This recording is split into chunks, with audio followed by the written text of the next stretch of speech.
The regional panel is going to be moderated by Jean Pogge. Jean is the CEO of the Delta Institute, an organization which creates and implements programs that promote a healthy environment, a strong economy, and thriving, vibrant communities throughout the Great Lakes region. And I'm going to allow Jean to introduce her panelists. Good afternoon, everyone, and welcome. This is the Chicago Regional Discussion, and I just wanted to remind us of some of the points that we heard this morning, which I found to be a very interesting and fruitful discussion. First of all, we heard about how regional economies are interconnected with neighborhoods, sort of you can't have one without the other. And yet neighborhoods are really the foundational element of regional economies. So that's where the building blocks start, right at the neighborhood level. And Raphael made the point that housing impacts everything in the regional economy. So I think this recession has certainly taught us that lesson, that when housing goes down, regardless of where it goes down, it impacts all of us and everything.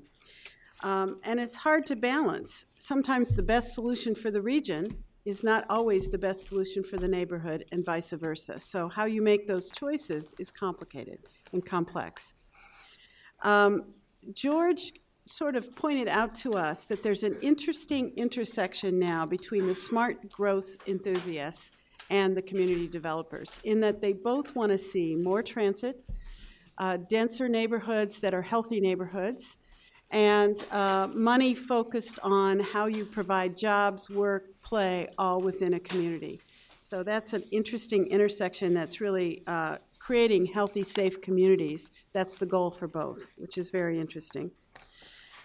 Crystal believes that in Boston, the smart growth advocates and the community development corporations are working together, which is really encouraging. Boston is a bit unique in that it's a high-income, high-education city that is transit-rich, which is very good.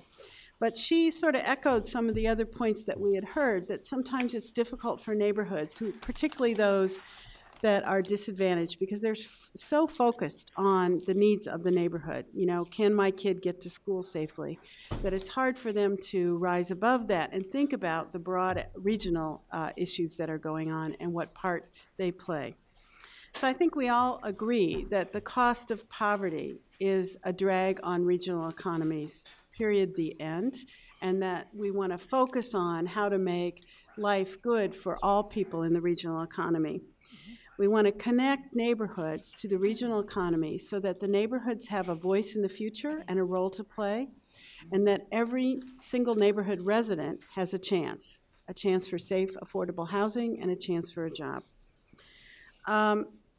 The recession has really taught us so much about all this interconnectedness, and the root cause of this recession, as we know, has been the housing crisis. So now our panel is going to focus on housing in the Chicago area and that interconnectedness that we've been talking about. And we have a very rich panel. We're going to do this a little bit differently. I'm going to introduce all three panelists. Then Robin has data, and we're going to have her make a presentation that will bring us right back down. What are the facts in Chicago and the Chicago region? And at that point, we're going to pause, because it's a very content-rich presentation, and ask you for your questions about the data. Then we'll have both Antonio and Kelvin make comments, and we'll then open it up for discussion. And I know you guys have lots of questions. So let me introduce people in the order in which they're going to speak. First of all, immediately on my right is Robin Neuberger. She is a senior business economist in the Community Development and Policy Studies Department at the Federal Reserve Bank here in Chicago. Her areas of interest include banking and financial services for low and moderate income customers, asset building and savings programs for lower income consumers, and issues related to the growth and sustainability of community development finance institutions. Before working for the Chicago Fed, Neuberger wrote for the Economist Intelligence Unit in Quito, Ecuador. And she worked as a program manager for microenterprise development in the Corporation for Enterprise Development in DC. Her BA is from Columbia, and she has a master's in public policy from the Kennedy School. So we're glad to have her join us. Antonio Riley is the Midwest Regional Administrator for HUD. He oversees the delivery of HUD programs and services to communities throughout the Midwest and evaluates their efficiency and their effectiveness. He also serves as HUD's liaison to mayors, city managers, and elected officials. Prior to coming to Chicago, Antonio was the executive director of the Wisconsin Housing and Economic Development Authority, which had a $3 billion mortgage portfolio. He also served as a board member for the National Council of State Housing Authorities, and he spent 10 years in the Wisconsin legislature. So we're very happy to have him with his rich background. And then the panelist on the far side is Calvin Holmes. Calvin is the executive director of the Chicago Community Loan Fund, which is a CDFI, which specializes in serving the needs of emerging organizations who often have difficulty in accessing capital. Under Calvin's leadership, the Chicago Community Loan Fund lending has leveraged nearly $1 billion in public and private sector capital in over 50 lower wealth Chicagoland communities. They are an early stage lender for community developers, a primary lender for affordable housing projects, and a promoter of sustainable development. So join me in welcoming our panel. And now we'll turn to Robin to set the stage and bring us the facts about Chicago and the Chicago region. Thank you so much. Thank you. I'm very happy to be here. And as Jean said, so this is going to just be some numbers that probably are numbers that people here are familiar with and are aware of, and kind of give the basis for this discussion. And when I was preparing to put together my presentation, I think I just kind of took this very literally. And when we think about the question of how neighborhoods relate to regions, I was thinking, okay, let's look at some neighborhood numbers, and then we'll look at regional numbers, and we're going to see where those trends are that kind of resemble what's going on in a particular neighborhood or in lots of neighborhoods, or where there are differences. So trying to kind of relate the kind of the big picture that you get from looking at the region to the small picture that you get when you look at particular neighborhoods, and then we can, I guess, the panel will further kind of distill what that may mean as well. So the way that I'm organizing this, this presentation is that I'm really going to focus on what's on the left side, which is the issues and challenges, and then maybe some of the potential solutions, which we look at from some of the literature and some of the projects that are out there, kind of think about how those solutions are what they're addressing, but there may be other people here that are kind of able to address what's going on in terms of the solution side, and I'm going to focus on kind of what the challenges are, and those are the challenges related to the housing market here.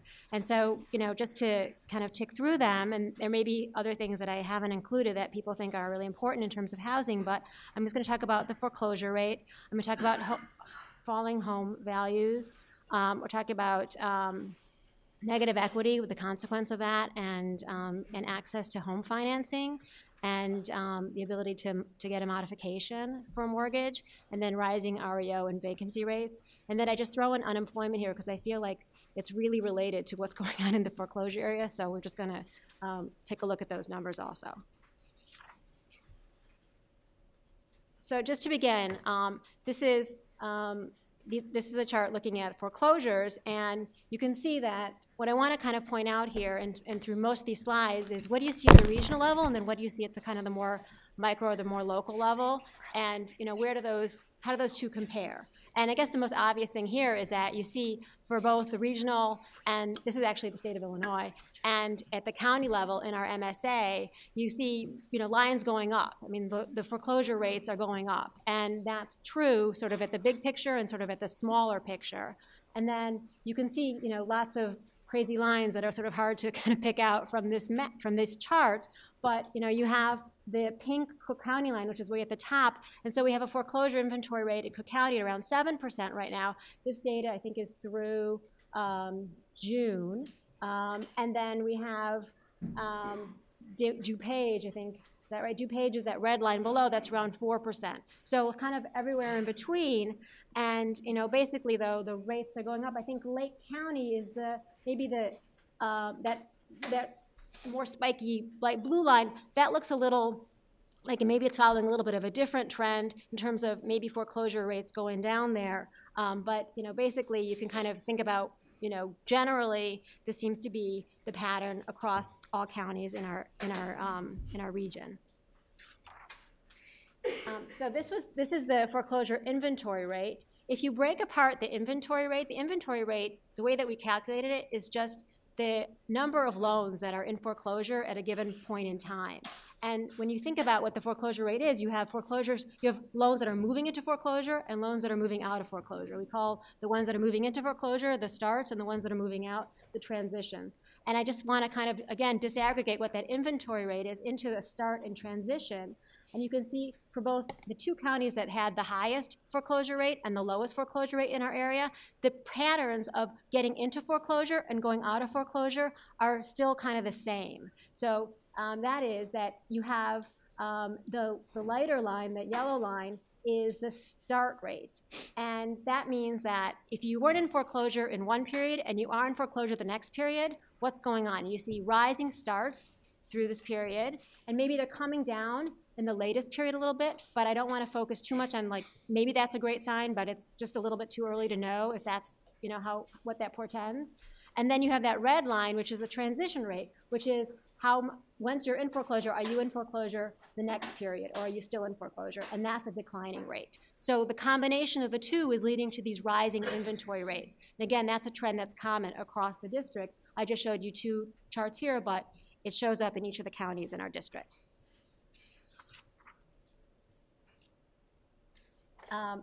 So here are some pretty maps, and this is our district. And again, this is just a contrast. And if you're shaded in blue, you had a foreclosure rate of less than 2%. And if you're shaded in red, you have a foreclosure rate of more than 6%. So you can see what's going on over the period, where the point I kind of want to make with this slide is that foreclosures are affecting the entire region. It's not just limited to one particular county or one particular space. You can really see this is very widespread. So if you're green, you're between 2 and 4% now. If you're yellow, you're between 4 and 6% now. But in any case, you can see this is a very widespread kind of problem. My next slide, I'm going to try to be a little creative here, but I don't know. No, I don't know if I can do it here. This is a movie. This is very pretty, but you'll have to imagine. This shows you the transition over time and how the colors are moving. But we saw what happened, how they got to that point. But anyway, this was my movie. But I don't know how to use this.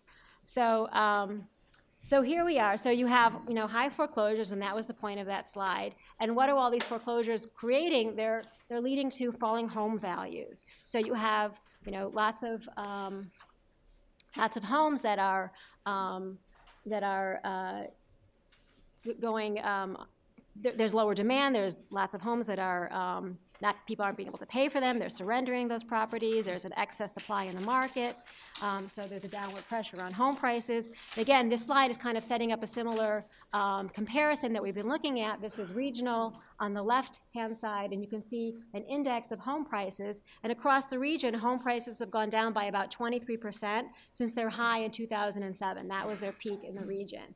And I just put up some I'm not sure you can see it all, but I put up some, just neighborhood home prices over that same period. So if the region, you're talking about basically a 23% decline. That's according to one index. Some indexes, they show a little higher, so there's a bunch of different home price indexes out there. But you can see in the city, in that first column, that prices have gone down from a range of like less than 7%. That's down, you can't really see it on this chart, but like Lincoln Park has gone down by 7%, and you got all places that have price declines of more than 50%. So there's a lot of heterogeneity in terms of what happened to home prices since their peaks.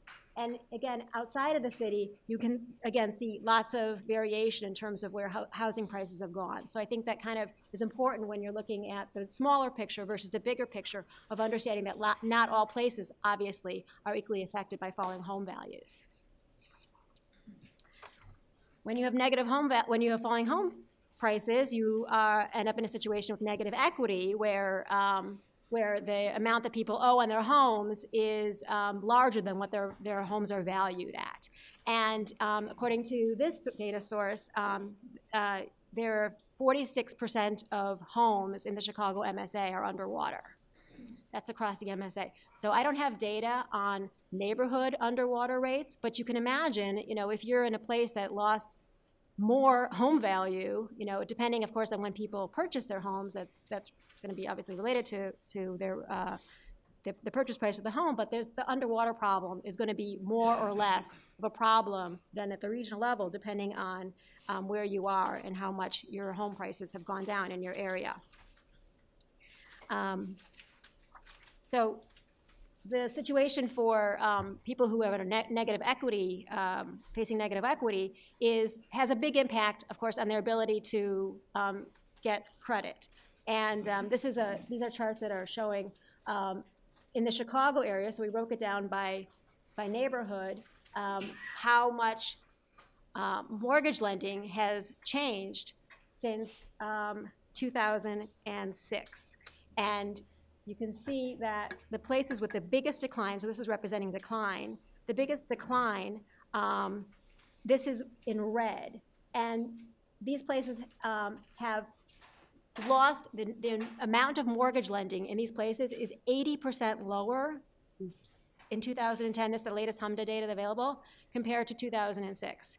There's been a very substantial drop in the amount of mortgage lending for home purchases and for refinances. And I think it's a little telling.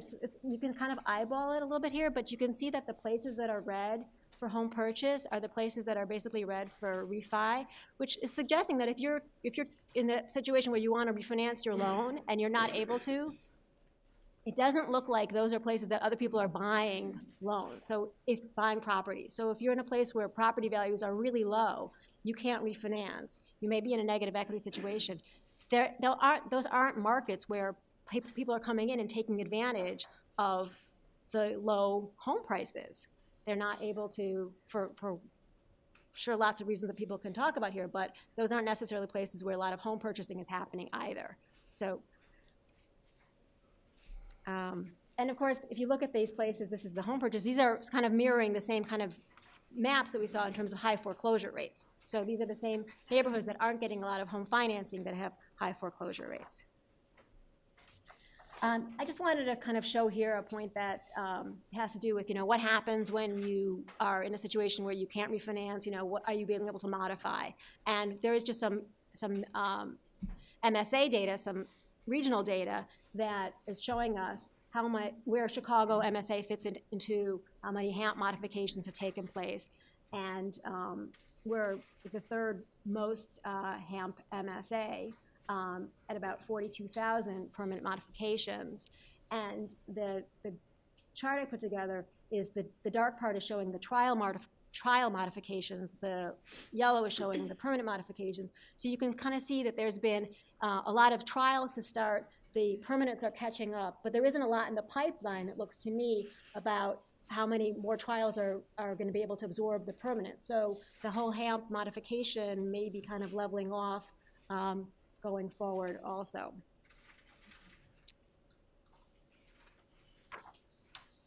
So if you can't, if you've got a foreclosure or if you can't pay on your mortgage and you can't refinance and you can't modify, what happens to your property? Well, it can end up in an REO. It can end up as a real estate-owned property.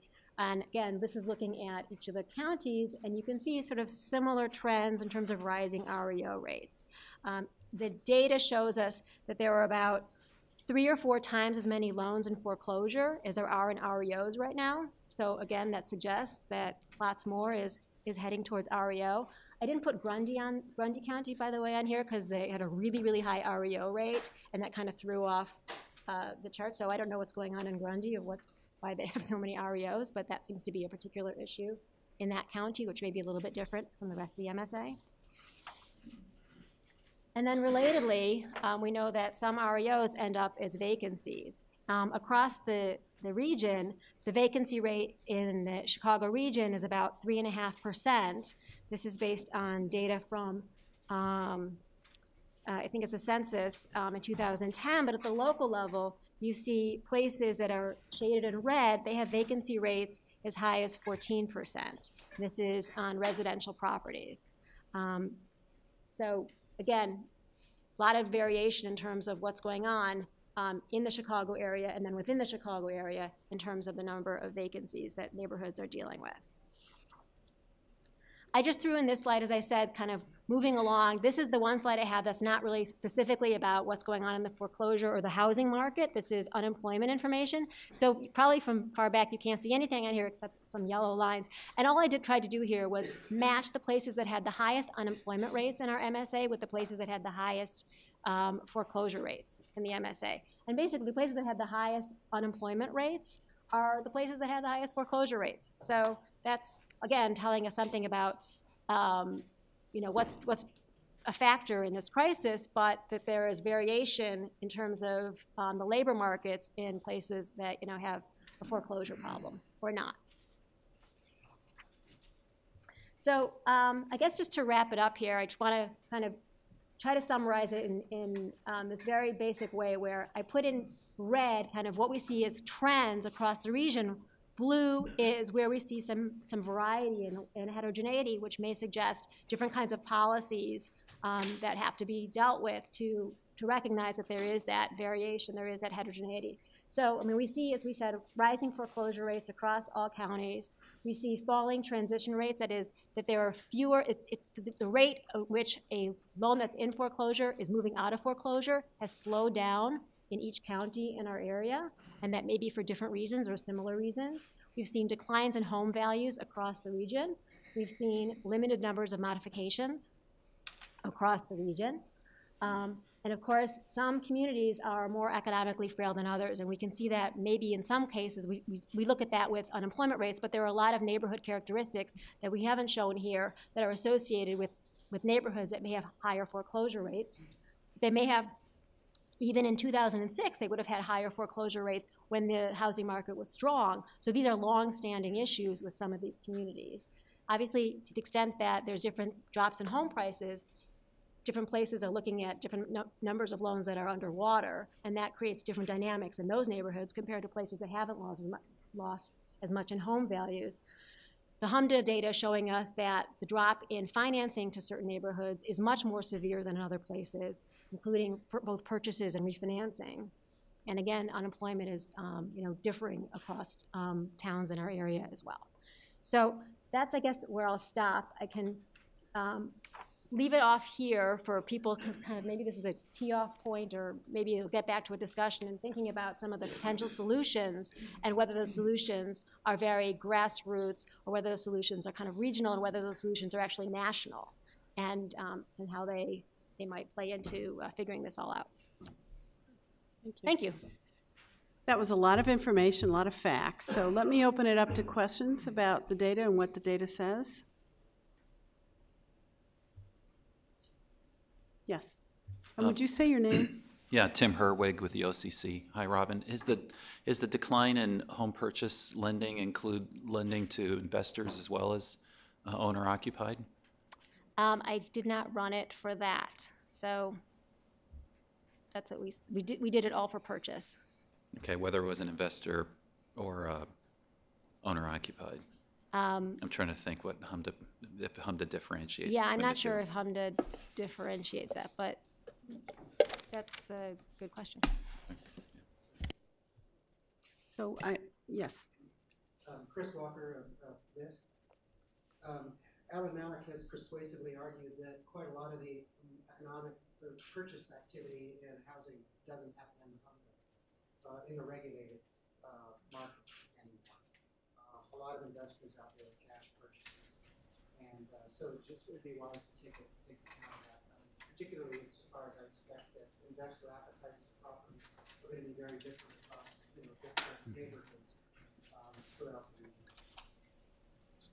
Very good point. So, but would you say that if it doesn't show up in HMDA, that is telling us that these aren't owner-occupied, straight-up purchases? That if you don't see it here, at least it's telling you that. It doesn't necessarily mean that the purchase isn't happening at some investor level or at a cash market level, but it's not happening through traditional mortgage finance to owner-occupied.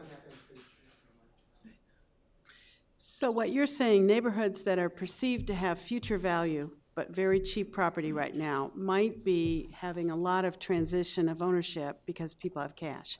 So investors are buying on spec, that these neighborhoods are going to gentrify down the That's road. certainly true, and I think that the investor motivations are very different, depending on the neighborhood, depending on their, appreciation for future market. Okay, so Their expectations of future market appreciation. So, for example, I mean, there may be neighborhoods where buying and milking and then just dumping at some future I see. point, they get perfectly rational economic for these guys. There are others where I think they're in it for the longer haul. It's hard to know what that looks like. It's how to diagnose that. But it's certainly an important phenomenon. Okay, good. Other questions for Robin? Good. Can I take this moment? I just want to, I'm sorry, was there a question? There's one more question. Senator Allen from the Woodstock Institute. I'm new, so I'm not that familiar with it. But the figure of 40 to 45% of the homes in Chicago being underwater In the MSA. in the MSA seems very high to me intuitively. Again, I'm not familiar with the numbers. I hope you some. But where did you get? I'm curious. But Zillow. Well, and keep in mind that anybody who probably bought their house in 2006, 2007 at the height of the lending craze is probably underwater, virtually anywhere. And then there are some where you saw property values have fallen 60%. So that would say anybody who bought their house in the last 10 years is probably underwater. I would guess, I mean, I'm just Yeah, guessing. I think that the index now based on the Fannie Mae pricing is at 2003 levels right now. Yeah. Depressing. So I just wanted to acknowledge that Robin Snyderman from MPC is in the room, and they do a lot of work on regional, local housing strategies, projects, creativity. So I feel like when we talk about potential solutions, if you don't mind if I can put you on the spot a little bit, but I think that Robin's a great resource in terms of addressing what those challenges are that we've heard about this morning. So those tensions and sort of what's actually happening in the Chicago in the metropolitan area. Thank you. Thanks for joining us, Robin. So Chicago clearly has been hard hit, perhaps more hard hit than other regions in the United States. And it looks like it's going to be a bit of a slog to get out of it. So Antonio, would you like to sort of tell us a little bit about how you see some of this from HUD's perspective? Yes. First of all, let me tell you, it's a pleasure to be here, and there's so much to talk about, but in the interest of time, I'm going to kind of condense it a little bit and have us get into the questions, but a few things come to mind right away. If I said to you all, if there was one indicator that would tell you if a child is going to be better off educationally or financially than their parents, would you ever begin to think that a zip code? Studies now show that where a child is born, what zip code, really is a real high determining factor as to how well that child is going to turn out in terms of other opportunities throughout their lives. That's something that we at HUD, under this administration, have taken to heart very much so, and trying to reverse that trend is at the heart, really, of our neighborhood revitalization strategies. Let me just give you a couple things that are happening here in the metropolitan Chicago area that I believe that you all can take great pride in, that you are on the front line of that effort to a very great extent. I think in 2010, we did the first new choice the first planning grant, went to the Metropolitan Planning Council, who did extraordinary work in this area, MPC in this area, trying to put together more sustainable community developments in terms of transportation and that sort of thing, housing development, whatnot. And just not long ago, as a result of that work, which built a nice partnership with the South Suburban Mayor's area, where we just announced another sustainability grant in the Oak Park area, which is a 5-community county, who have bought into the 2040 development strategies and that sort of thing. So it is that direct linkage to work that we started here, and now we have what's happening in the Oak Park area. Then we look on top of that, one of the other things that you're doing in this area that is extremely extraordinary, it is a first of its kind in the country, where we have, working with MPC and the South Suburban Mayor's Caucus, have put together the first ever a regional placement pilot project of Section 8 vouchers. These are in suburban communities that people used to say was hostile to housing for low-income people, who are now part of this broader regional strategy around the placement of housing. And these are the same communities that have already bought into the livability standards, the sustainability standards, and that sort of thing. And so you all understand that the challenges that we face in terms of our communities around housing and sustainability, they just don't stop at the borderline of that municipality. There are regional factors at play that contribute and that exacerbate those challenges. And so there has to be a regional approach to that effort, and you're doing that here. And not long ago, I was so glad to see Woodland up on that screen. We announced not long ago the Choice Neighborhood Award to the Woodland area. That is that's about some $30 million. And as you saw from that screen up there, the impact in foreclosure, property values, and that sort of thing.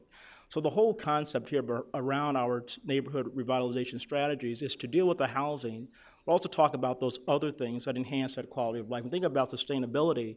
Just don't think about it strict in terms of our carbon footprint. Sustainability is about a community to be able to support itself, have a vibrant community. And the Choice Neighborhood announcement is an example of that.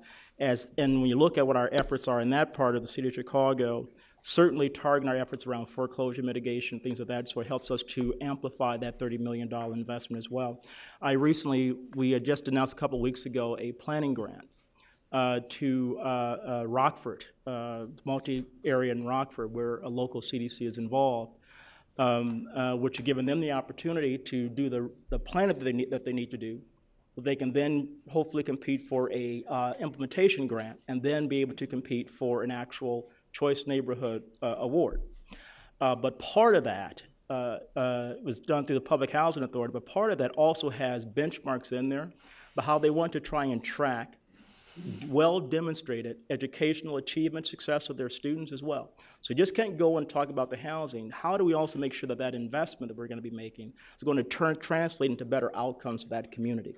And so those are just a few examples, some of the really dynamic things that are happening throughout this region around this whole concept of regional planning and sustainability, because that is so important that we think as a region, understand that our housing and transportation strategies, all those things, either they're going to support our efforts to help revitalize communities, or they're going to make those efforts a lot more challenging. So I want to hit on a few of those, so we can. And unfortunately, I'm going to push my time a little bit. I have to leave about 1:30, but I'm going to push it a little bit since all I have to do is walk up the block for my next meeting. So I'm going to hang around for a while. Thank you, Antonio. All right. And Calvin, take us to the neighborhood level and tell us what the perspective is there. Sure. So I let Jean know that I wasn't sure that I could be the best spokesperson for everything that's happening on the ground. But what I can do is to share with you the perspective on these regional and neighborhood issues from the community development financial institution space. And I can't speak for all CDFIs, but I think that we have historically been very engaged with the community affairs, public policy analysts and researchers, and other agents and intermediaries here at the Fed. Most of us tend to be deeply involved with other planning bodies, such as the Metropolitan Planning Council, the Chicago Metropolitan Agency for Planning, and the Woodstock Institute. So many of us are not policy wonks per se, but we try to know our data as best we can. And historically, we've always striven to provide customized financial products and technical assistance to change agents at the community level so that they could access the capital markets. That's the role that we feel that we provide, that we can be a translator, a packager, and a broker between those two worlds so that low wealth people and places can be connected to the larger environment. So we've been in this data for a while, so luckily Robin's presentation didn't depress me. We've been a bit sober for a long time now, and in response to data that we've been getting about our communities over the last 2 to 3 years, we've already started to react and to retool our programming and our products. So for example, many of the CDFI loan funds historically have focused mostly on supporting organizations that were developing or preserving affordable housing. Over the last 2 to 3 3 years, there have been some pretty tectonic shifts in the business plans of CDFIs. Many of us are now deeply engaged in supporting commercial retail development, healthy foods, grocery stores. We're working in supporting charter schools and healthcare centers. All of these additional activities help create jobs in low-wealth places because we started to appreciate from the data that housing wasn't the only issue at play constraining the growth and sustainability of low-wealth communities. And then increasingly, what we're seeing is even houser CDFIs, if you will, that heretofore wouldn't tread anywhere near small business lending, are trying to figure out ways to do that effectively to help small businesses and entrepreneurs create economic opportunities for challenged populations in our neighborhoods. And we're seeing that the CDFIs that have always specialized in small business lending are really trying to step their game up. They're moving beyond their $25,000 micro loan threshold and trying to do the larger small business transactions to try and meet and fill in the market where the banks have stopped lending to some degree. And that's an encouraging thing for our marginalized communities. In addition, many CDFIs are already doing this, are seeking to do it, which is to be administrators of public programs and public subsidy initiatives so that we can take the public subsidy awareness that we already have, layer that with our financial sophistication, and really provide a more streamlined one-stop shop of resource delivery to low-wealth communities so that their futures can be sustained and their growth can be accelerated. So the data helps us know that we're on the right path. It helps us continue to retool and to deploy our products and services in a way that can accelerate comprehensive stabilization and redevelopment of marginalized communities. That's how I take your data, Robin. Good. Well, I'm going to open with one question for Antonio and Calvin, and then after that we'll throw it open to the group. And that is neighborhood development a zero-sum game? And how do we raise the bar for the whole region and all neighborhoods? No, I don't think neighborhood development is a zero-sum game at all. I think there's, when I read that in the paper over the weekend, the materials, I thought, no, that's not wrong. That's wrong. That's wrong. No, it's not at all, and I don't think it has to be done at the expense of a particular community. I know that there's some debate about where are the pockets of opportunity. Should we be moving people to those pockets of opportunity? And that's fine for people, who low-income people, to seek out where there are jobs, but if we don't understand, if we take that approach, we end up looking where the bulk of the people are still at, and we're not investing there. We need to be investing there. And that's what the kinds of programs I've been talking about here are designed to acknowledge that. So it's a combination of both, but it's not a zero gain at the expense of one neighborhood. And you do that by promoting regional strategies around housing and development and transportation, because where we lay our freeways, where that mass transit runs, is going to really have an impact on how that neighborhood is going to develop or not develop. Mm-hmm. And those are regional issues, not just neighborhood or city issues, they're regional issues. Right. Right, and I totally agree wholeheartedly with Antonio. I don't think it's a zero-sum game, or it doesn't have to be. Clearly, we see on the international level that countries are competing with one another to lure entire sectors away from each other. At the state level, here recently, we see that our neighbors are trying to poach our industry and companies away because of perceptions about tax burden and the like. But that's because lots of forces think that the game has to be played that way. I'm an optimist, so I disagree completely. I think that the public sector plays an important role in helping level the playing field. So if the public sector can try and make sure that it distributes its what I call high-risk capital, and that can be money, that can be technical assistance, that can be infrastructure, evenly across all communities, that at least levels the playing field. And where the money runs out or becomes depleted because there just isn't enough, especially in this environment, then I still think that the public sector can play a role of providing information for the neighborhood stakeholders and being a convener to get other resources to the table, sort of just to set the platform so that the private market can come in. And then I think that we have to challenge our neighborhood leaders, the community leaders, the institutions, to really dig down deep and start to understand their communities and understand what those assets are and recognize that they have a role to market their community to new homeowners, new merchants, new business owners, new industry, so that they can come into the community and have, as Bob talks about in his paper, Bob Wiesbert in his paper, so that you can have the return of the flow of people and investment in those neighborhoods. So let me give you an example of how I think it doesn't have to be a zero-sum game. We've worked with the Lawndale Christian Development Corporation on, along with List Chicago, and I know I saw Susanna and some other List people in the room, creating a Martin Luther King Historic District in North Lawndale in an area where Dr. King visited the community. There are some people who might imagine that if they were successful, they could draw resources from the city and the state and the feds away from neighboring communities. And I don't think of it that way at all. I think that if this district can be successful, not only can it create local jobs, not only can it attract new residents to North Lawndale and reduce blight and create that kind of economic stability, but it could also help people appreciate that entire corridor, the far west side, if you will, as an area of choice, an area of destination, so that if you had a tourist coming to the Martin Luther King district, they might also decide to go to nearby Little Village to check out the incredibly dynamic commercial corridors and cultural corridors there, so that all of a sudden the far west side of the city becomes a place of choice and destination. And this investment in this one area didn't happen at the expense of a nearby community. And I think that it's all about perspective and how we see it. And if there is a limited, and I was talking to some colleagues earlier, and they said, well, you've got to realize sometimes there's only $10, and it's only going to go so far. And so what I say to the people that are holding onto those purse strings is to try and distribute the dollars as evenly and fairly as possible. And when the money runs out, try and find another way to provide some assistance, some facilitation to the other community that maybe didn't win that particular grant contest, but still provide some knowledge transfer so that they can move their economic development initiative forward, so that it doesn't have to be a zero-sum game.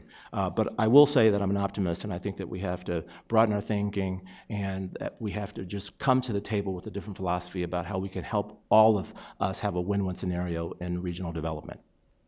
Can I just throw something else out before we go to questions? Hopefully it'll generate some conversation. Two other things I think is worth us mentioning about what we're seeing here in Chicago, and we've been working on this through Kevin and I. We are on the board, work with the Compact, which is about the preservation of housing in the Chicago area. I think we're calling it the Cook County Preservation Compact. Right, and one of the things that we are looking at when it comes to foreclosure, is that I'm told about a third of the rental stock in metropolitan Chicago is in what we call these 2 flats, 3 flats, and 4 flats.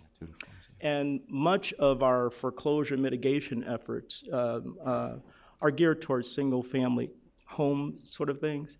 That we are seeing in the metropolitan Chicago area, there is a real gap in a strategy to address those particular properties. And we see that there is a lot of them on the market currently, and we are seeing the trend that more are heading toward foreclosure. Now, what's going to be our strategy around that? We're struggling with that right now. That's an area that we really need to work on. The other thing, too, I'll just throw this out, the Woodland area that we talked about a little bit. One of the other things that you see in that area in particular around the foreclosure, I guess back in the day when there were all the kinds of scams that were going on, people went in there and bought those units and then sold them as condos. They're all individually owned. And now they're foreclosed. And the cost to rehab them, then the sale, there's a complete huge disconnect. The Woodland area is saturated with those kinds of properties, and is going to entail a very targeted strategy to try and take those properties, get them back onto the market. As a matter of fact, judges have been recently letting some of these properties into the market for a single purchaser of the property. But those are 2 areas in metropolitan Chicago, the 2 flats, 3 flats, and 4 flats, and the disconnect with the strategies to deal with those properties, and this result of the condo fraud that took place and what that's doing to the market in areas like Woodlawn. So. Yeah. Let me open this up to questions from the audience. And again, I just ask you to state your name in your organization. Yes. I'm Tom Cushing. I work at Delta with Gene. Could the panel talk a little bit about, there's been a heavy focus on investment and on the real estate and the housing market, but could you talk a little bit about the interconnectedness with jobs, education, and safety to help spur the development of some of these neighborhoods that are in trouble?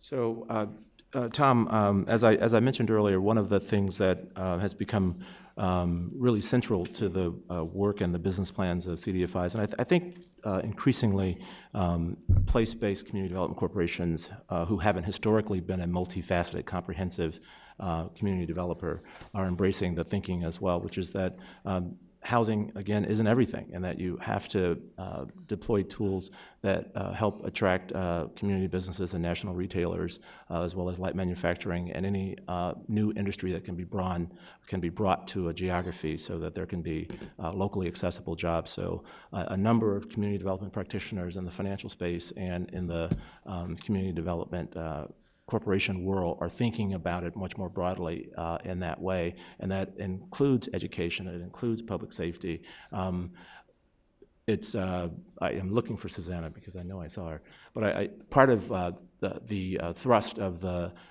New Communities program, which is being administered by the LIST Chicago office here, has been to organize as many of the stakeholders as possible around a comprehensive quality of life plan that really hits at all of these aspects that create a whole community, a dynamic community, a community of choice.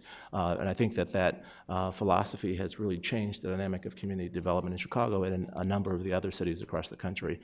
There are other simple mechanics that are playing out as well. I've been a member of the Chicago Neighborhood Development Awards selection committee for quite some time, and was at the table when we decided that instead of awarding a group for being the brick and mortar developer of the year, we would really try and elevate the importance of thinking comprehensively and addressing all of the other challenges that impede low-wealth communities, as you questioned, Tom. So those types of mechanisms are steering the way that we're thinking about problem resolution and how to make marginalized communities more competitive and better integrated in a regional economy. And while I've got the microphone, let me just say one thing.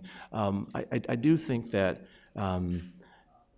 one of the things that's important for us all to continue to help each other fully appreciate is that this region is one organism. That's the way that we approach our work at the Loan Fund.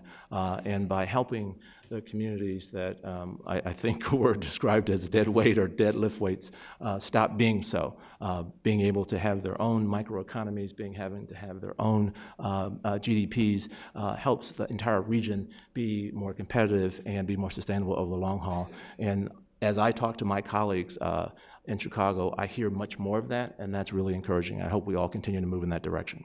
If I would just add just really quickly to that, one of the things that HUD did in this latest round of our sustainability grants that we did for planning and whatnot is that we expanded the territory as to allow to take in more Chamber of Commerce so that people can better coordinate regional economic development strategies. So it is about housing, but it also is about jobs, business development, that sort of thing. But we just recently expand the definition so that we could pick up a larger area so that there's more coordination on overall development strategy.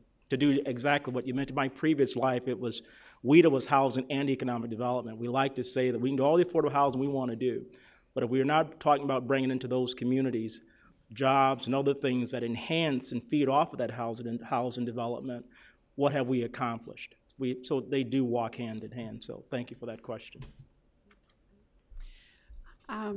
So this isn't as much a question as it is a request. And again, my name is Robin Snyder, I'm with the Metropolitan Planning Council. Okay.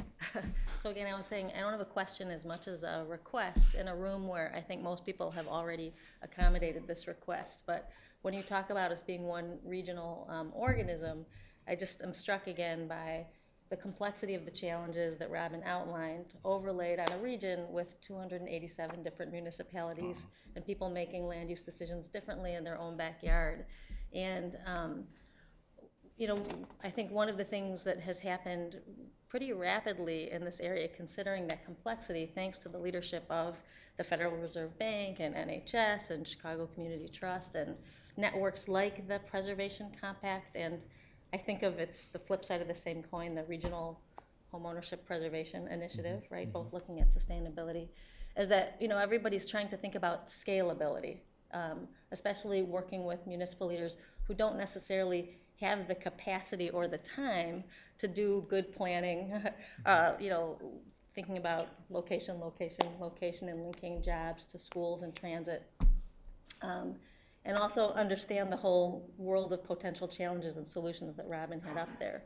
And so I think what we've really piloted, because of the awards that Antonio described, the first one to CMAP, the regional planning grant, and then the two that have come in on the ground to the South Suburban Mayors and the West Suburban Mayors, are interjurisdictional solutions, and you know, towns working together. And we're kind of we got a three-legged stool going, so I'm getting to the plea here. So the first leg of the stool, you know, after CMAP's Go 240 plan was announced and CCT and others provided some funding, was to organize the mayors working across borders to agree on priorities, right? Agree on development priorities. The second leg of the stool, which is ongoing brain damage, right, is to get other public sector funders to reward that innovation. The county, the state, HUD, the housing authorities, all gradually supporting those interjurisdictional plans and not doing one-off. So I know South alone has leveraged over 20 million, West Cook like 10 million. But now the third leg of the stool, even though the second one is still getting built, is leveraging the private sector. And you know, the South Suburban Mayors have an RFP out there for a fund manager for their TOD fund. They're piloting a land bank. They've had their first bulk disposition strategy with a financial institution working across borders. And every single one of these successes has been just going up against the stream. So the plea is for all of you financial institutions and policymakers and developers who are, you know, eager to be part of the solution, to support the capacity and leadership of these towns. It's not just South and West. We've got a collaboration in the Northwest suburbs as well. And I think, you know, there's some opportunities in Kane County that are developing that we should all support as well. So that's my plea, everybody. Great. Well, Robin, let me just say that I think that I can speak for most CDFIs in that we are, we've always been, you know, intensely focused on trying to be impactful and having that be measurable and to be successful.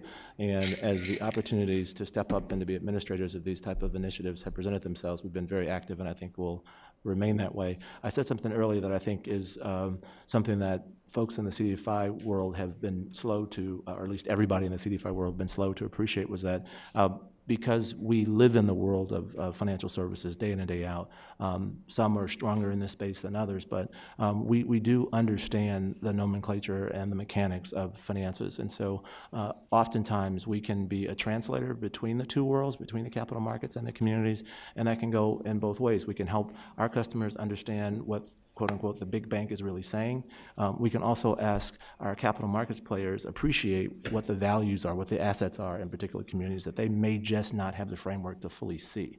That's the translator role. The packager is sometimes the private sector is impatient. They don't have time to structure and layer these financial transactions. Right. We can help find all of the other subsidy sources, all of the other arcane subsidy sources. Everything doesn't come from HUD, believe it or not.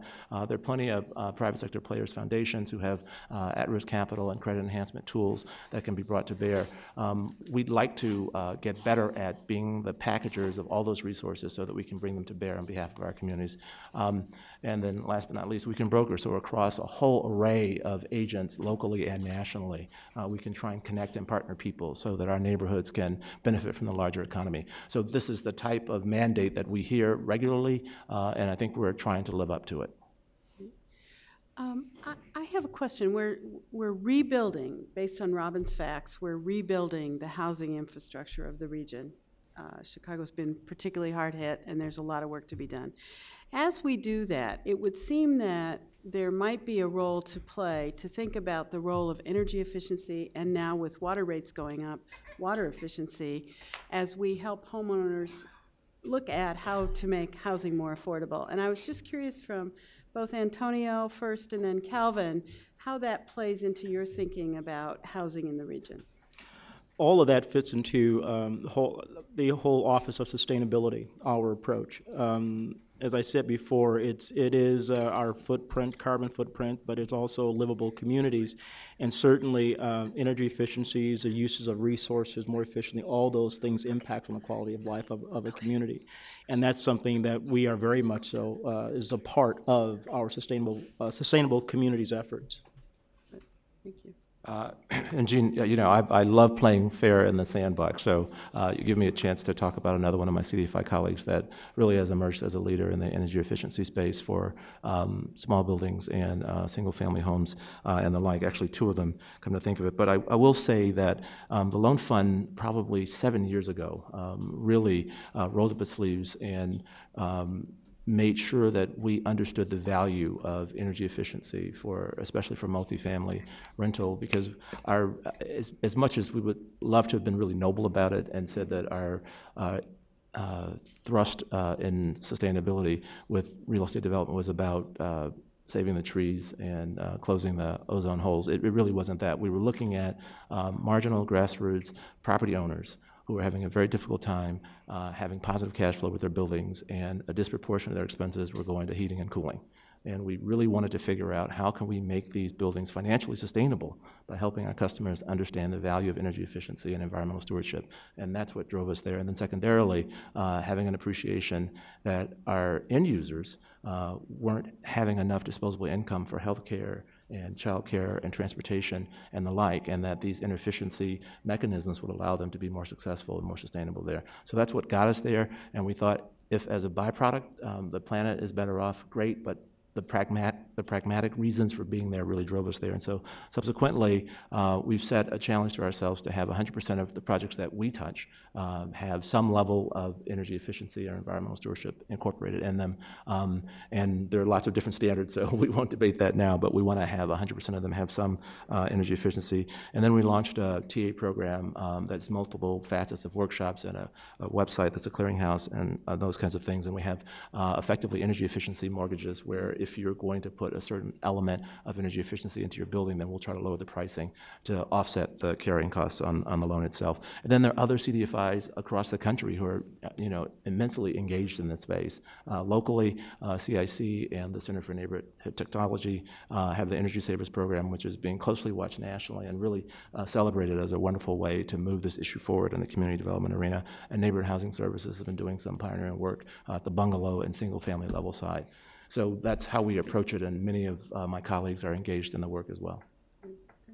And I would just add to that, one of the things that we're doing at HUD as part of our performance evaluation as it relates to this area in Chicago, we're setting certain targets for retrofitting. Great. And also one of the things that we've been working on, talking recently through the compact, is that much of the various programs around energy efficiencies are geared towards single-family housing, but there is a real impact on multifamily rental housing, and we don't think that enough people are accessing strategies to retrofit and to improve energy efficient multifamily, which translates into, if you're the owner of the property, it costs you more money to maintain that property. If you are a renter, as you mentioned, less money in their pockets. But we're setting targeted strategies in this area around retrofit. In fact, it's part of my evaluation. That's good. That's great. That's good. Do you have time for a couple more questions, or do you have to? I won't let him leave. Okay. I'll take one more if I can. One more question particularly for Antonio, who has to go to another appointment. Okay. Yes. Chris Walker, this again. I think the previous panel. Oh yeah, right. How about that? The previous panel, as did this one, made it very clear that the vitality of housing markets is decisively dependent on the quality of the public services that get provided in that market. And my guess is that 80% of it all comes from public safety and education. It seems difficult for me to believe when we look at the pattern of foreclosure in a lot of metropolitan areas, including, I suspect, this one, where a lot of ex-urban communities have been hit really hard. it seems hard for me to believe that suburban jurisdictions, some of them, are going to be able to sustain the level of public services when their housing is $200,000 at median and not 450 or 500. That those housing markets aren't going to rebound. And that the central cities, which have for a long time been accustomed to dealing with revenue scarcity, are now going to be joined by a lot of other jurisdictions that are just now encountering that problem. And so the question is an Antonio question as well as I think a Robin question, whether or not that diagnosis is correct. And secondly, whether or not that changes the way the federal government or state governments intervene in community development within their respective, either at the federal level or at the state level. The answer is yes. We are seeing that happening, and I think that is one of the underlying issues that Robin has raised with me on it since I've been in this position, is that here in the Chicago area, when it comes to the infrastructure, the capacity of trying to address foreclosure issues, if some of that capacity exists, some of the suburban areas, that infrastructure, that capacity is not there. And that's why the area, things that she was talking about in terms of supporting their ability to be able to develop strategies and plans to build that capacity, asking us in the public sector, how can we look at our rules so that we can conceivably, hopefully release resources to support that. That is a very major problem. And when I sat down in my meeting with the South Suburban Mayor's Caucus, I was really floored by how they honed in on that issue right away. They are seeing a direct impact, what you just said. And so it's going to be a real challenge to us in the public sector and the private sector to say, how do we now respond to that and building that infrastructure? I would just add that I'm not sure if this is exactly where you're going with this question, but what I feel like I come away with from looking at the differences in places and how they're dealing with and being affected by the foreclosure crisis is that there are some places where you look at the totality of the issues and it looks like, as we're talking about, a comprehensive approach seems very reasonable to figuring out how to get those places going. Whereas in other places, the impact may be much more short-lived, if you will, albeit it's severe now. But when we think, everybody keeps thinking about or keeps prognosticating, when are we going to get out of this, right? And everybody said, well, it was going to be a year, it was going to be 2 years, it was 3 or whatever. So now we're kind of, the question still is, are we at the bottom yet? And I think that, there may be sort of a different feel among the people here, but I think, in some places you could say, well, these are places where people are going to want to continue to live, given the existing infrastructure that you're talking about. They are places that have good schools, they are places, so if you look at the totality of those places, I think that the future for some places that you may be referring to may not be may not be so bleak. So when you think about, are those suburban areas going to be, equally affected? And I think that it makes sense to kind of think about where that engine of opportunity or where that engine of revival is, and then again, how it's going to spill out into the neighboring areas. So I think that for me, I'm thinking about it in terms of, what does it mean that a place is more hard hit? Where do those resources go versus less hard hit? Because I feel like, those places are going to come around, even though we keep thinking it's going to be sooner rather than later. But I guess the feeling is that, it is going to be sooner at some point here, that some of those places really have dealt with their housing problems. So I don't know. Maybe everybody has a less optimistic perspective on it, but I think that's the distinction that I would draw. That if you look at some of these towns, I just picked up some of them on the slide, so I have some of the numbers in front of me. But like St. Charles or Naperville or Mount Prospect, those are very vibrant places that have suffered big hits in terms of their housing values, but in the big picture, they're probably going to come around much more quickly than a lot of the other places. Well, in Washington, D.C., where I come from, it's the exurban communities that have been really hammered. And I don't think some of those counties are going to come back for 25 years. That's a long time. That's a generation, right? They've seen, such unbelievable growth. Yeah. In the last 10, 15 years, and a lot of that growth was in higher end housing is no longer higher end. So they're still providing a level of public services which were, the demand for public services is now being met with a revenue base which is half of what it was. Because the property tax base has fallen. Mm-hmm. And if I could just comment on that too, because we're And your also. name, please? Yeah, I'm sorry, Karen Christensen. One of the things that I'm concerned about, I'm from Aurora. We are in 4 counties, one of which is Kane County and one of which is Kendall County, which have the highest rates of foreclosure in the area. But we're in the same county as St. Charles, for example, and so those communities come back at our expense. And so in terms of the competition for resources and even the competition for lending is critical. And I don't know, I was struck when you were commenting about regional cooperation. Within the region, there's a lot of competition for resources, and the decline is more severely felt. And I would argue that many communities like our own really have the burden of many, many more lower income people with much less educational achievement, many fewer job opportunities. The transportation crisis is much more of an issue for residents like ours. So I don't know where, this is maybe more a comment, but the question that I have is, where are the banks in all of this? And I mean, maybe that's the question that no one wants to ask. I love the idea of community banks, and I would tell you that I wouldn't be able to identify real community banks in my own community.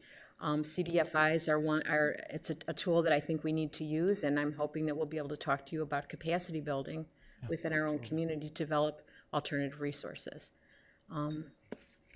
But I'm wondering what lenders are sitting in this room, if there are any. So that's. Well, Carrie, that's a complicated question, as Raphael said earlier. Banks are active in many ways. If you talk to most of the large national banks and the regional banks, many of them have positive loan growth. If you're following the financial presses over the last few days, many of them are saying that their loans are up in 2011. I think where that appears invisible to the community is that a number of the folks that we know and support are in any number of situations where, because the banks may have elected to or been forced to, or by their circumstances, have moved their credit standards further upstream. So they're supporting some constituencies in the community that you don't hear from, and they're not as able to support other constituencies. The one tactic that is somewhat more ubiquitous across the large banking sector area is that they are trying to support community needs at the consumer level, at the commercial level, and at the small business level by partnering with CDFIs. And as I mentioned earlier, we're trying to do a better job of being a conduit for large capital market players to the neighborhood level. That means that many of us have to grow in capacity. We have to grow our balance sheets. We have to grow in sophistications if we're going to step in and try and fill that gap. I have learned over the years that I'm not automatically, as a community person, going to be a bank basher. There are any number of variables that are happening at an institution that may constrain how visible their activity is in the marketplace. So that's some of what's going on, and I want to stop there before I get myself in trouble with any number of parties around the room. I'll just ask, are there any regulators who would like to comment on how they see the trend lines overall in banking and when we can see more lending coming? Because I know the banks have been through a stabilization process where they've been raising their capital levels. That was a great way to put it, Jean, stabilization process. Jerry? No. Tim Herwig, I'm with the OCC. I think the figure still stands. Something approaching 25 to 30% of regulated depositories are under some kind of enforcement action. currently. So if you think about the number of foreclosures, the number of REO, the number of distressed businesses, the number of businesses that have gone out of business, many of them were financed in part by banks who now are holding this paper, which is not worth what it was when it was originally written. So as a consequence, banks have to more deeply capitalize their loan loss reserves, and so then they have less capital to lend, and all this is being monitored, observed, and opined upon by the regulators. So though lending has gone up, we came through a period where lending was plentiful, and so anything in comparison is going to seem dramatically less. I think with respect to comments about, I live in Aurora, I'm supportive of community banks, but I couldn't tell you one in Aurora. The bank consolidation, like consolidation in many other sectors of the economy, has been an ongoing fact of life since the Reagan administration, if not before. So I'm not surprised to hear you say something like that. Although I'm sure there are community banks doing business in Aurora. I don't know who they are right offhand myself, but I think that's something that that's an issue, and that's a public policy issue. With respect to what the trend line is on this, I think that we are seeing improvements in bank loan portfolios, generally speaking, but it's very slow, just as the growth in the economy is slowed by unemployment and all these other factors. So I think that the banking sector is as negatively impacted, whatever in this world that's supposed to mean, by all these factors as are individual consumers to a large extent. And so as the economy gets healthier, then banks are going to get healthier as well. Thank you. Brave man. Thank you. Other questions? Tom. Yeah, Tom Cushing again. So Robin, you hinted a little while ago about the question that's on everybody's mind. Have we hit the bottom? Are we 2/3 of the way out, or are we 1/3 of the way in? But nobody's put that question to you yet. And you're the one who's done the statistical analysis, and I understand that there's no crystal ball, but I wonder what your gut tells you or what the data tells you about how far into this we are. There's always the admonition that we're in for a long slog, but we've certainly been at it for a while. Can you comment a little bit about where you see our region in that process? Sure. I mean, I don't think that I have any more insight, frankly, than everybody who's working on these issues. Probably people who are really in the neighborhoods have a more visceral sense of what's going on. We're feeling more pain, is that what you're saying? We can describe it to you colorfully. So, I mean, I would just draw from, a little bit of the data, a little bit of the anecdote. I mean, a little bit of the data, you still see home prices dropping year on year, relative. And, that's pretty much still across the board in our MSA. There may be a few places where that's not. Actually, there are places where it's not, which have extremely low property values. I mean, where you're going to buy a house for under $10,000 or something like that. And those places are not seeing further price drops, but I'm not sure if that's kind of really what you're referring to. And, I think that what we hear, so that's, some of the data, I think that, maybe I can think of some other data off the top of my head, but I think that, anecdotally, something that seems to come up a bit, and again, I'm sure among many of you in your work, is how much is it worthwhile to prolong mediation and the opportunity for people who are feeling stretched in terms of their mortgage payments to be able to mediate it, and that whole process and how it's extending the foreclosure process. And I think that the chart that I was showing you with the decline in transition rates, I think is important for that reason, where you see that it takes so much longer in our area, and I know in Cook County in particular, but we see it throughout our region and in each county, that it takes so much longer for a loan to go through this judicial foreclosure, and then even before it's in the judicial process, before the backlog hits, you have the opportunity to possibly mediate, and so the clock stops ticking when you enter into mediation. So the days that we're hearing about are, upwards of more than a year. It's more than maybe it's on a year and a half or something like that, where somebody can be in their home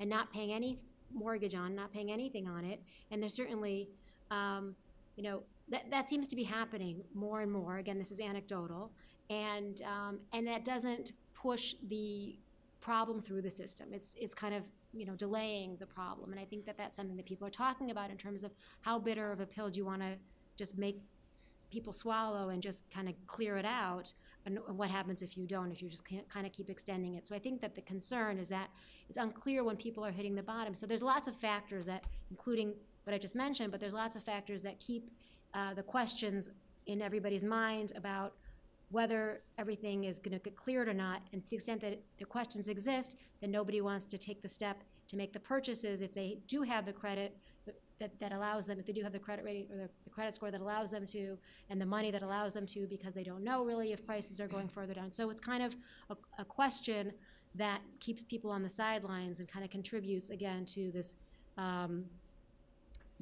slushing around, I guess, if you will, of sort of, where home prices are going, and keeps the problems alive. So I think if people, apparently, the sense is that if people knew that we really did hit bottom, that would be a good thing, because then that would get kind of the participants motivated back into the market. But to the extent that that's not known, so there's debate about whether or not to take that pill now or to keep it going. And I would just add, Tom, that the variable that I'm tracking as closely as I can is especially in low wealth communities, is the unemployment rate. And some of the folks that I follow say that as long as we've got double-digit unemployment rates in communities of color, the recovery is going to parallel that. I hear that it could take 5 years to get the country in general back to the level of employment prior to the recession, and for communities of color, that could take an additional 3 to 5 years. So that's very sobering and not very encouraging, but that's the kind of variable that I'm tracking, and that's how I'm thinking about it. I think that there's also a rich discussion that's probably lurking here about what to do productively with the oversupply of housing. Again, I don't want to put anybody in the spot, but maybe some people are working on those that question. I know that was mentioned this morning in terms of some opportunity for REOs to go into more of the rental market. So I think that there are problems that we can identify in terms of housing stock that may be resolvable with either it's national policy or something big that may also kind of help cure some of the dynamics in terms of the inventory, the inventory, and sort of the disequilibrium, if you will, and that may also help things. So there's a lot to do, I think, on the rental side of the market right now as well that will address this. And Robin, Antonio mentioned earlier in his remarks that the White House and HUD had issued a request for proposals to have some very scalable, high-level system change, game-changing thinking about how we could have rental scattered site portfolios en masse in many of the markets that are hard impacted. And I think he alluded that something big is going to happen in the next couple of weeks around that. So who knows? I mean, maybe this is a strategy that the White House and HUD can get behind that can absorb some of the excess inventory in a responsible and sustainable way. Right. Exactly. Any final questions for our panelists? Well, I'd like to ask each of you to maybe end us on a high note so that we can all sleep tonight, and just point out maybe one thing that you see that's really encouraging and hopeful that's coming out of this crisis that the Chicago region has been facing. Calvin, do you want to go first? Or? Sure. Well, let me just back up a little bit and repeat the way that I think about our work in communities of color and low wealth communities. And I do think that we have to be stewards of the opportunity, if you will, that all of these neighborhoods have rich histories. Many of them have great architecture, other amenities that can be attractive to families and individuals and businesses at the local and even national retailers. And we have to work with our community partners to help them educate all of those other stakeholders, including the people who might choose to leave, that they can hang in there and it will be worth sticking around. and that we want to do that because Chicago can and will be a strong region if all of its neighborhoods are firing on all cylinders. That keeps me motivated to do the work that I do every day, and I think that from the excerpts to the quote-unquote inner cities, if we all share that philosophy, we will be a much more dynamic region. And a strong region makes a strong state, strong states make strong countries, and strong countries make for a very dynamic and inter-exchanging planet. And I do think all tides can rise together. Now, I'm an optimist, but that's how I approach it. So some of the positive trends at the national macroeconomic level, just to start to see the unemployment rate tick down is encouraging. I am enormously impressed with the way that many of my colleagues have embraced the need to be very fleet-foot in the workforce development space and are trying to quickly turn their curriculums around so that people can be trained to industries that are going to win the future. I'm very excited about that. I think that it's taken the affordable housing and homeownership world a while to figure out sort of which tools to use and how to start thinking collaboratively and strategically about the foreclosure crisis, but I feel like we're gaining momentum and we may be able to work on the inventory questions sooner than later. So those are a few things that are encouraging to me today. Good, thank you. Robin? I agree with everything you just said. And just very briefly, I guess I would say that maybe slightly controversial to finish with, but I think this idea that the rising tide would maybe lift some more boats, and that if you do see a slightly less unemployment, then that is going to, even if it's not reaching all of the communities that we're talking about, that will make a difference. And that some markets, their housing is coming back faster than others, and that may have some positive spillover into adjacent areas in the not so long term. So I'm hitching my wagon to the idea that the places that are going to recover more quickly may have positive impact on other places also. And I guess the other positive thing I would just say is that when I came into this conference and I just sort of was getting introduced to the topic, I know that there is so much going on in the Chicago metropolitan area that has to do with support for regional strategies, and this idea of linking local strategies to regional strategies is a very developed idea in this area. So if there's a consensus that this is the way to go and that we should be thinking about this kind of holistic and picture and approaching community and economic development this way, then I feel very positive about the fact that this is we have the infrastructure in this area, and there are a lot of strategies that are already taking place in this area that are designed along those principles. So. That does feel good. Thank you. Thank you both. And join me in thanking the panel. And I'll turn it back over to Sherry. There you are. I snuck up behind you. If you can just bear with me for just a couple more minutes, a couple of things to tie up some loose ends, some of which are a little bit self-serving. But first of all, thank you to this panel, Jean, Robin, Calvin, and Antonio in absentia. It was a terrific way to wrap up the day.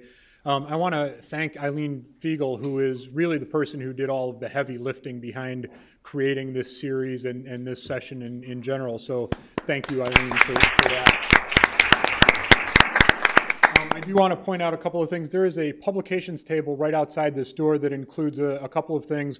Some of the research that Robin has done is contained in one of these ProfitWise articles, specifically on the inflow and outflow in the foreclosure inventory in the metro region, and also one of our recent ProfitWise spotlights, which Susan Longworth, who's in the back of the room there, did some very compelling work on the interjurisdictional collaborations that are happening in and around Cook County, especially in the suburban areas of Cook County, and that's available. And if you find those particularly interesting, there are also subscription cards that you can sign up, and we'll send you our ProfitWise newsletter on a regular basis.